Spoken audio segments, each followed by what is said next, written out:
gente sabe que para muita gente não está fácil pagar as contas básicas do dia a dia por conta de problemas diversos provocados pela pandemia do coronavírus e que têm afetado diretamente o sustento das famílias. Nessa hora, é muito importante saber quais são os seus direitos. No episódio anterior, nós explicamos que serviços como água e luz são serviços essenciais e não podem ser cortados por falta de pagamento. Se você ainda não ouviu, é só procurar esse conteúdo nas redes sociais do Amerec. Hoje eu, Paulo Alckmin, vou conversar novamente com o advogado do IDEC, o Instituto de Defesa do Consumidor, Igor Lode Marchetti, para falar sobre o pagamento de outras contas. E a gente começa falando de aluguel. O que ocorre se a pessoa não pagar? Ela pode ser despejada? Sobre aluguel, recomenda-se que seja realizado diálogo com o locador, pois considera-se que são partes iguais na relação.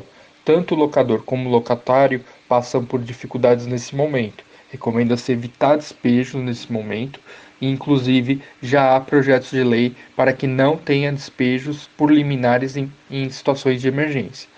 Em outras palavras, é possível o despejo, mas isso deve ser questionado, inclusive tendo em vista a possibilidade legal de revisão contratual. Agora, o que ocorre com financiamentos, como financiamentos imobiliários, se eles deixarem de ser pagos? A pessoa pode perder a casa, o carro? Financiamentos imobiliários entraram na regra da possibilidade de suspensão de pagamento pelo prazo de até 60 dias.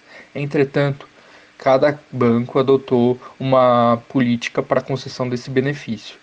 Vale ressaltar que não é uma isenção, mas prorrogação do prazo em que podem ser cobrados juros, de tal forma que apenas as pessoas que realmente precisam desse prazo no momento devem solicitar para justamente evitar processos que podem levar à perda de bens como casa e veículo. Plano de saúde. A pessoa pode deixar de ser atendida se não pagar? Quais são os direitos de quem tem esse tipo de serviço? Planos são obrigados a cobrir exames e tratamentos de coronavírus? Entendemos que serviços como de saúde não devem ser interrompidos ou impedidos de atendimento.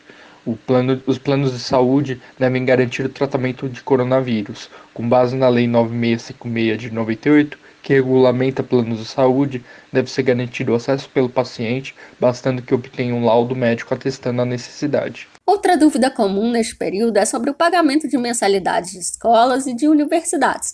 Afinal, dá para deixar de pagar sem prejuízo? Nesse caso de mensalidades escolares, entende-se que em contratos de educação é possível existir o remanejamento de aulas e de calendário escolar com antecipação de férias e disponibilização de conteúdo de outra forma, por meio online, mediante eventual concessão de desconto. O consumidor poderá ainda pedir a suspensão do pagamento em casos em que o serviço não esteja sendo disponibilizado. Ainda tem dúvidas sobre o pagamento de contas e direitos do consumidor neste período de pandemia do coronavírus?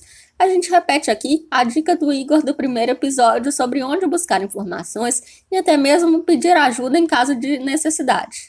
Em caso de dúvidas, primeiramente é importante ressaltar que o IDEC está com seu conteúdo todo aberto para o público nesse momento de pandemia, existindo uma série de orientações sobre dúvidas de consumo e cuidados necessários no nosso site. Caso tenha que procurar um órgão de fiscalização com poder de polícia, ou seja, para multar, punir medidas abusivas dos fornecedores, poderá acionar o PROCON ou fazer uma reclamação ainda na plataforma consumidor.gov.br, que é ligado ao Ministério da Justiça, caso a empresa esteja cadastrada, e em uma agência reguladora, caso o serviço seja regulado.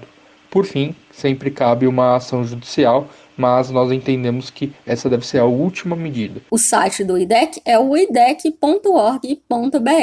E antes de encerrar, ouça o recado final do Igor. Estamos passando por um momento extremamente delicado em que a possibilidade de negociação é a melhor alternativa. Entender que todos estamos sofrendo é importante, mas não devemos perder a noção que o consumidor é a parte mais vulnerável da relação e, portanto, deve ser protegido.